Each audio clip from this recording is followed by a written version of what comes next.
Bueno, ¿se me oye bien? ¿Sí? Bueno, si no, yo tengo una potente voz de la escuela dominical, de las obras de teatro, o sea que yo la puedo poner en práctica si es necesario. Bueno, primero de todo, daros las buenas tardes, buena tarda, good afternoon, everybody, para todos aquellos. Bueno, para todos aquellos que no sepáis, tengo gafas, eso significa que me cuesta cada vez ver de cerca. Entonces, bueno, la edad no pasa, no perdona, para todo el mundo es lo que tiene. Una vez hecho este comentario, vamos a hacer un pequeño feedback, ¿no? Un pequeño feedback, no sé si sabéis lo que es un feedback, es cuando una novela, por ejemplo, esas novelas que ven mis abuelos por la tarde, pone en el capítulo anterior y sale lo del capítulo anterior. Entonces, el feedback es en el capítulo 9 de Esdras, nos vamos situando en nuestras Biblias, Esdras capítulo 9, y para hacer un resumen muy resumido, Esdras confiesa el pecado de Israel delante de Dios en una oración muy profunda y muy fuerte. Y además, Esdras se admira de la misericordia que Dios tiene con su pueblo. Tenemos que situarnos en que el pueblo de Israel confiesa un pecado cometido, que es que la gente que había venido de Babilonia, que había vuelto a Israel, se habían casado con mujeres extranjeras. Para Dios eso era un pecado. No te unas en yugo desigual. Eso es algo muy conocido, ¿no? Entonces, Esdras está muy tocado, muy chocado por ese pecado que está confesando a Dios, y aunque él no lo ha cometido, sí que es un representante de Dios, ante Dios, del pueblo de Israel. Entonces, vemos un Esdras en una oración muy profunda y algo que es muy fuerte, ¿no?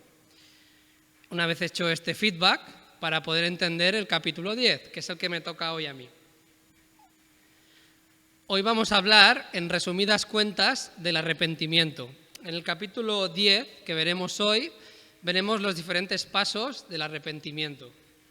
Entonces, iréis viendo por la historia cómo esos pasos se van ejecutando. Primero os los voy a presentar, para que podáis irlo viendo. El primer paso del arrepentimiento es reconocer los pecados, o sea, reconocer la realidad, reconocer algo que está mal, que no está bien.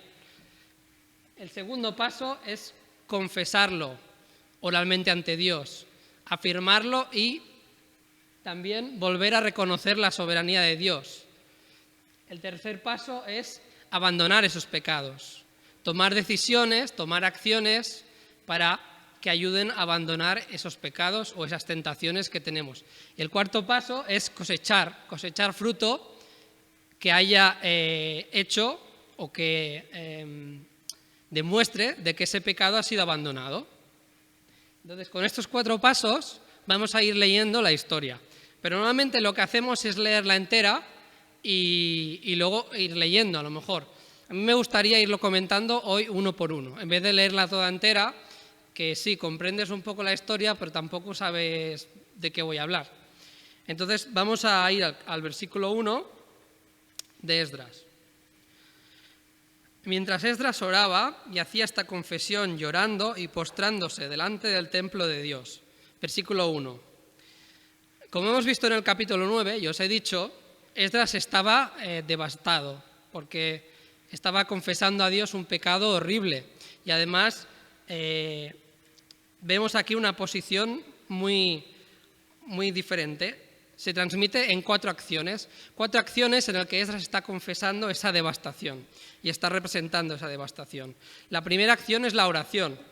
Todo el capítulo 9, o casi todo el capítulo 9, está haciendo una oración. ¿Eso qué significa? Cuando oramos a Dios, ¿qué significa? Que tenemos sinceridad con Él, que tenemos una relación de amistad con Dios y por lo tanto un contacto directo. Otro es la confesión. Él está asumiendo la responsabilidad del pueblo, aunque él no lo hubiera cometido, ese pecado directamente. Luego otro es el lloro, es una consecuencia del arrepentimiento o es una acción exterior. Cuando estamos arrepentidos de algo, seguramente lo que nos pasa muchas veces, una reacción natural, es el lloro. Y si nos fijamos en el capítulo 9, versículo 3, la reacción de Esdras es está paralizado, no sabe cómo reaccionar, está en shock. En cambio, cuando vamos al capítulo 9, versículo 6, ya es de vergüenza, de confusión, y esto acaba con que una persona acabe llorando por la vergüenza que tiene. Cuando tenemos un pecado o hemos cometido un pecado y nos arrepentimos, nos sentimos, ¿alguien me lo puede decir? ¿Sugerencias? ¿Cómo? Avergonzado. ¿Cómo más nos podemos sentir? Tristes. Os voy a ayudar. Sucios también. ¿Qué más? ¿Mucho qué? Hecho polvo, sí. Pues este es el estado en que Esdras está aquí. Está hecho polvo, está sucio, porque ha visto que el pueblo ha desobedecido a Dios. Y una cosa curiosa que me preguntaba era, muchas veces hemos oído de lo que siembras recoges, ¿no? Y si das mal, pues recogerás mal. Y si das bien, recogerás bien. Muchas veces también nos dicen que la gente nos puede decir que Dios, el Dios del Antiguo Testamento, es diferente al del Nuevo. Eso es algo falso y lo podemos ver aquí. Porque Dios estaba levantando a su pueblo aunque le estaba siendo infiel. Porque hemos visto cómo ha reconstruido el templo, cómo los ha ayudado a salir de Babilonia. Toda esta historia de Esdras hemos estado viendo cómo Dios ha sido fiel a su pueblo. Pero su pueblo había sido infiel. O sea que a veces esto del concepto de, si te ha pasado algo mal es porque algo malo habrás hecho, porque el Señor no te está bendiciendo. El Señor tiene dos caracteres, que es justo y a veces nos da lo que nos merecemos, pero también es misericordioso y a veces utiliza esa misericordia para su propia gloria. O sea que no siempre es el del hacha y el de segar. Y lo estamos viendo aquí y es el Antiguo Testamento. También otra actitud, que es la postración, en el primer versículo. De rodillas con las manos levantadas, eso lo vemos en el capítulo 9. Y al final vemos que está postrado en el suelo, como vemos en este versículo, está postrado. Hay un cambio de posición. Seguimos. A su alrededor, esto en el versículo 1, a su alrededor se reunió una gran asamblea de hombres, mujeres y niños del pueblo de Israel. Toda la multitud lloraba amargamente. O sea, que una porción del pueblo se identifica con Esdras y se identifica con sus sentimientos y con las palabras de Esdras. Vamos a situarnos. Esdras está orando públicamente, está triste, está llorando, ahí en medio públicamente, y una serie de personas, una multitud del pueblo de Israel, se une a él, empieza a llorar también. Eso quiere decir identificación. En el versículo 2, entonces uno de los descendientes de Elam, que se llamaba Secanías, hijo de Jehiel, se dirigió a Esdras y le dijo, nosotros hemos sido infieles a nuestro Dios, pues tomamos por esposas a mujeres de los pueblos vecinos, pero todavía hay esperanza para Israel. El primer paso y el segundo, que hemos visto en la pantalla, que lo tenemos, es reconocer y confesar el pecado. Esdras estaba confesando el pecado, pero es que ahora viene una persona del pueblo de Israel y también confiesa el pecado. Está confirmando lo que Esdras ya había dicho. En el versículo 3, hagamos un pacto con nuestro Dios, comprometiéndonos a expulsar a todas las mujeres y a sus hijos, conforme al consejo que nos has dado tú y a todos los que aman el mandamiento de Dios, que todo se haga de acuerdo con la ley. Secanías propone abandonar el pecado y propone medidas prácticas. Estamos en el paso 3. Estamos tomando unas medidas prácticas para abandonar ese pecado que ahora mismo tenemos. Una cosa hay que advertir. Bueno, de hecho, dos cosas. Dios aborrece en primer lugar y en segundo lugar, o sea, no es que tenga una prioridad uno sobre el otro, pero es por posición. Aborrece primero el divorcio, como podemos ver en Malaquías 2:16 y en Mateo 5:32 y 19:2. Y también aborrece el yugo desigual, en 2 de Corintios 6:14. Aquí tenemos un problema. Se ha cometido un pecado y ¿qué hacemos? ¿Cuál es nuestra opción? Dentro de lo malo, Dios lo que ordena es, dentro de lo malo, dentro del que el pecado ha hecho que tengamos un problema a escoger el divorcio o el yugo desigual, nos quedamos con lo menos malo, que es el divorcio. ¿Por qué escoge en este momento Dios el divorcio en vez de el yugo desigual? porque si escogía el yugo desigual se podían generar movimientos de apostasía al tener mujeres extranjeras. O sea, esas mujeres extranjeras venían de otras naciones y tenían unas idolatrías, tenían unos dioses a los cuales se adoraban que no eran Dios, que no eran el Dios de Israel, que no eran Yahvé. Entonces, dentro de lo malo, pues vamos a escoger la menos mala de las dos opciones, que es, ¿qué prefieres? ¿El divorcio, que está mal delante de los ojos de Dios, o el yugo desigual, que está mal también, pero que a la vez puede generar problemas de apostasía dentro del pueblo de Israel?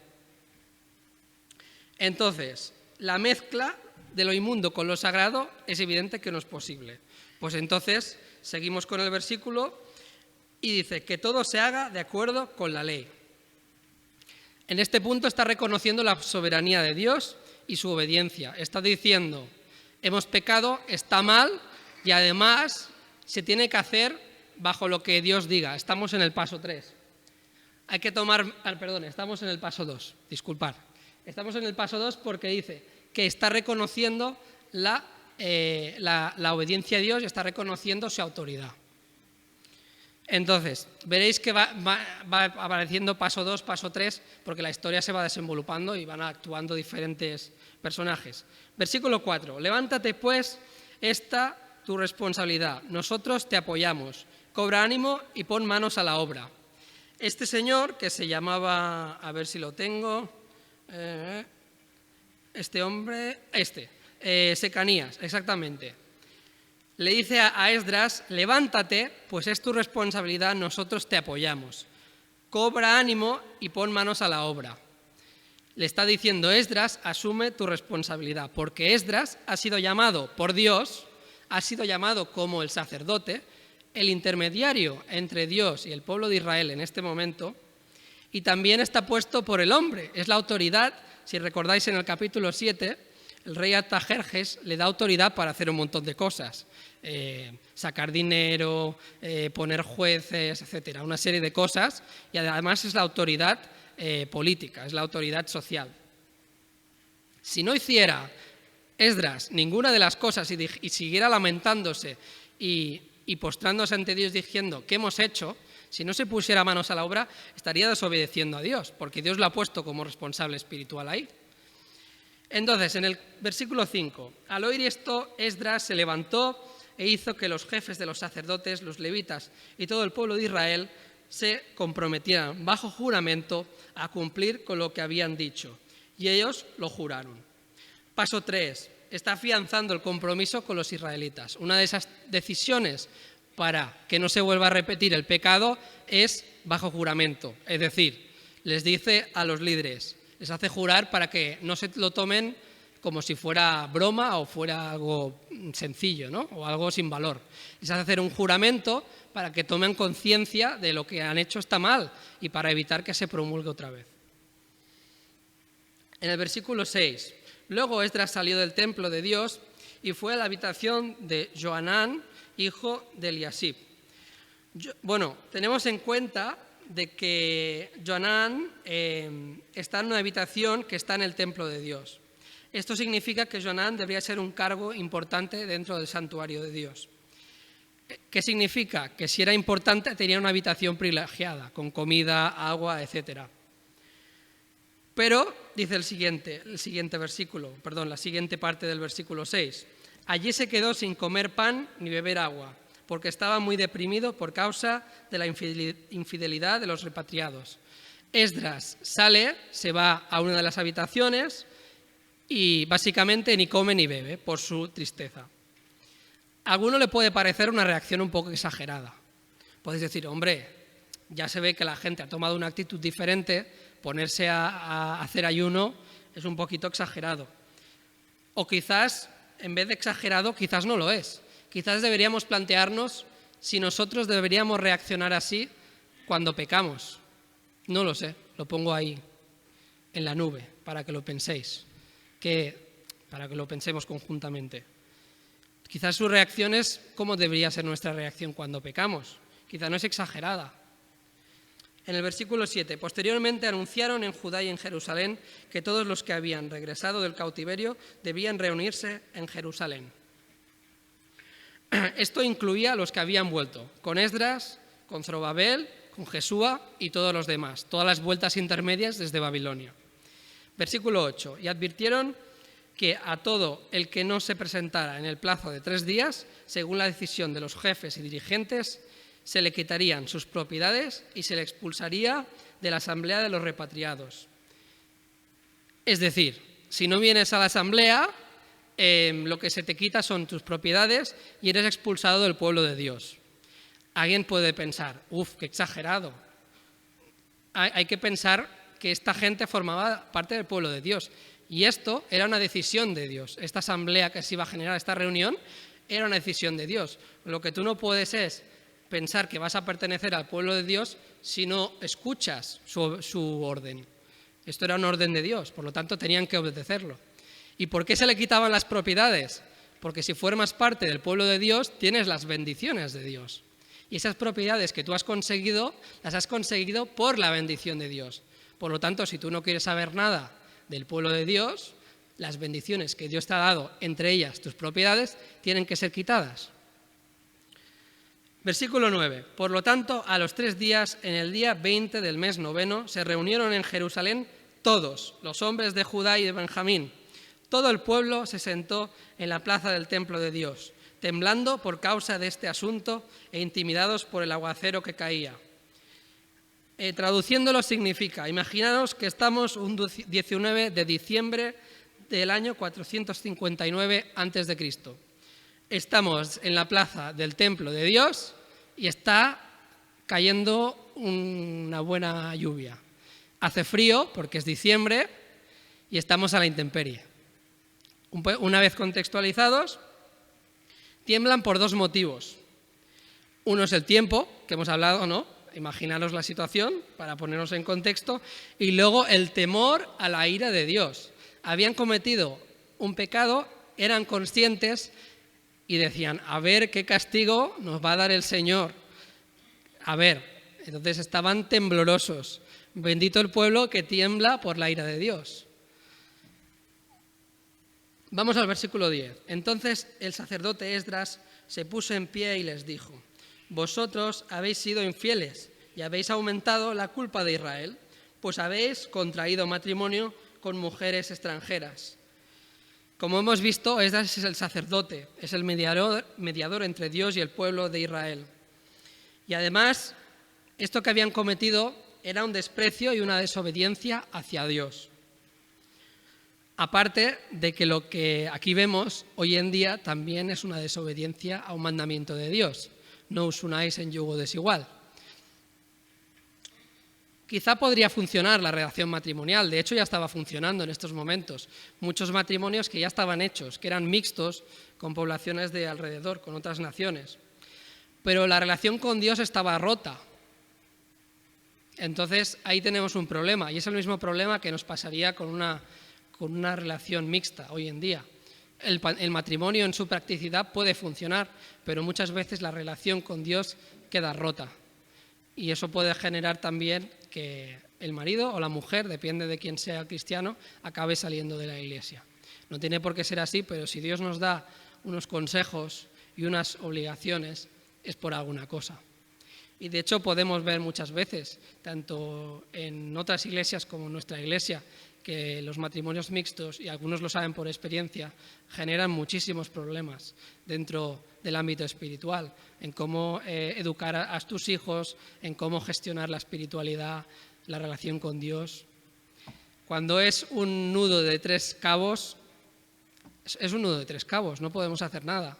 Y entonces lo que une a 2 personas, que no lo que une a Dios, que son 2 personas, que no lo desuna el hombre, ¿no? Vemos en el versículo 11, ahora pues, confesad vuestro pecado al Señor Dios de nuestros antepasados y haced lo que a Él le agrada, separaos de los paganos y de las mujeres extranjeras. Está haciendo una confesión otra vez. Es volver a afirmar la lealtad hacia Dios. Separaos de los paganos y de las mujeres extranjeras. Le está diciendo, abandona tu pecado. Y esto debe ir acompañado de frutos de arrepentimiento. como vemos en Mateo 3:8. El divorcio, según la ley de Dios, debía ser marcado por una cosa: había que proveer a la esposa. O sea, tú no podías darle carta de divorcio a tu mujer sin proveerle de algo que la pudiera sostener. Entonces, esta carta de divorcio daba la posibilidad a las esposas de poder rehacer su vida en segundas nupcias. Toda la asamblea, en el 12, toda la asamblea contestó en alta voz: haremos todo lo que nos has dicho. Esto está muy bien cuando lo leemos, pero ¿alguien es consciente de las consecuencias que tiene? Si tú te dicen ahora, que no es el caso, ¿vale? Pues imagínate, ponte en el papel de estas personas, de estos padres de familia, en que les dice: tú te has casado con una persona que no es del pueblo de Israel, que no es de la nación santa, ahora tienes que dejar todo lo que tienes, tu esposa y tus hijos, y abandonarlos. Ponte en su piel. Fácil no es la decisión. Emocionalmente tiene una carga muy fuerte. Pero podemos ver, por ejemplo, en Mateo 10:37, el que quiere a su padre o a su madre más que a mí no es digno de mí. El que quiere a su hijo o a su hija más que a mí no es digno de mí. Un versículo como este, hace unos meses para mí era muy duro de leer. Pero el Señor, de hecho, el amor del Señor trabaja en las personas. Y yo creo que en el caso de estas personas, ¿dónde está la prioridad? La prioridad está en el amor de Dios, no el amor a su familia. Y es muy complicado de tomar una decisión como esta. Y entonces hay que ser consciente que el amor de Dios está por delante del amor a nuestras familias, por muy duro y difícil que sea.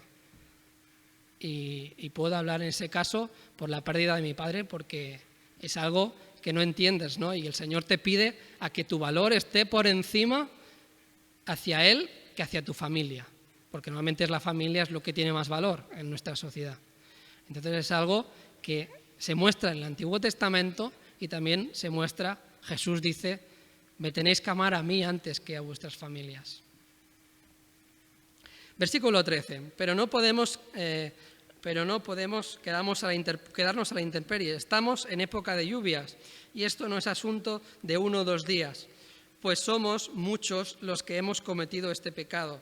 Aquí tenemos 2 objeciones, pero de carácter práctico, no van al fondo de la cuestión. Está diciendo: mira, aquí somos un montón de personas que hemos cometido este pecado por cuestiones prácticas, pues vamos a hacerlo un poquito más ordenado, porque si son 2 o 3 familias se puede hacer, pero como somos tantos, vamos a alargar un poquito este proceso.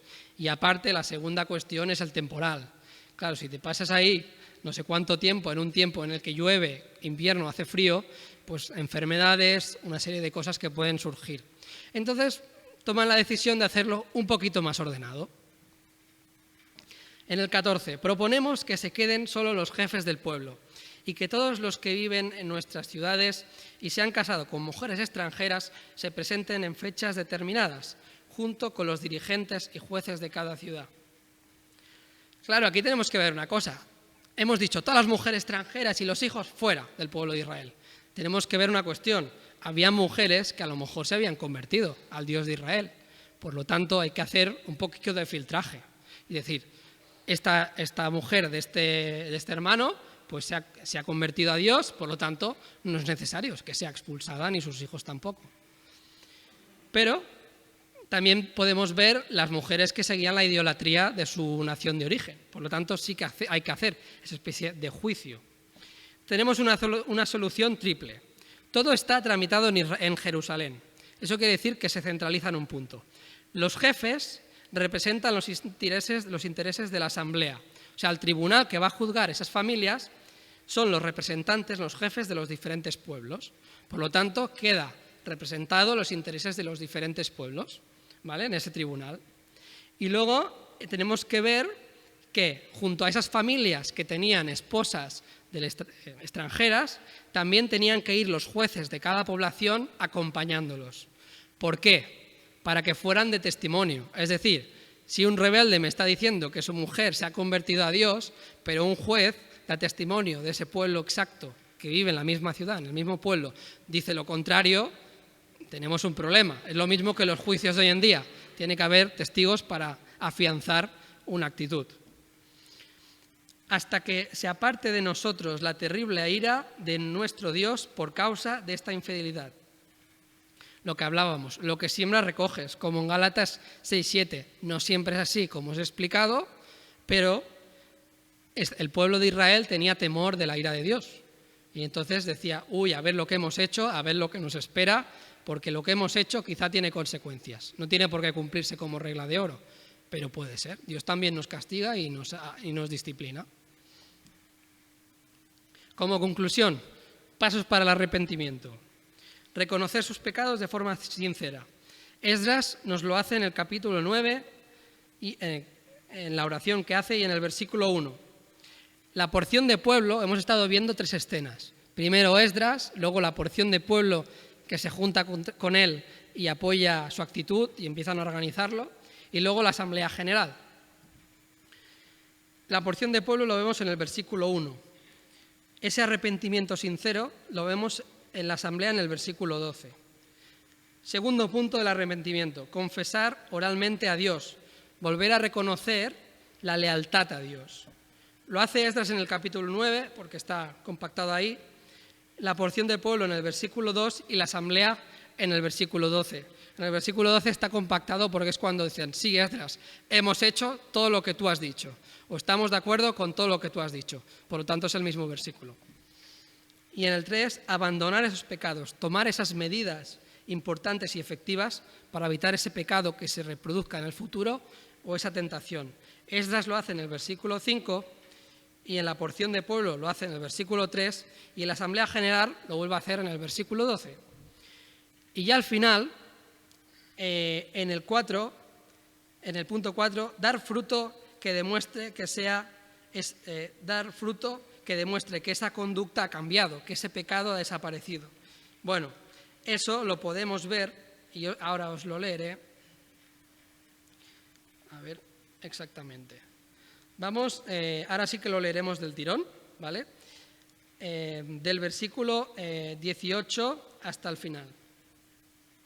Dice, los descendientes de los sacerdotes que se habían casado con mujeres extranjeras fueron los siguientes: de Jesúa, hijo de Josadac, y de sus hermanos Maseías, Eliezer, Jarib y Guadelías, los cuales se comprometieron a despedir a sus mujeres extranjeras y ofrecieron un carnero como ofrenda de expiación por su pecado.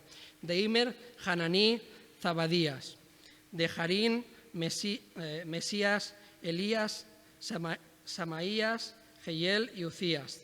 De Pasur, Eliojonai, Maseías, Ismael, Natanael, Jozabat y Elasá. De los levitas, Jozabat, Simí,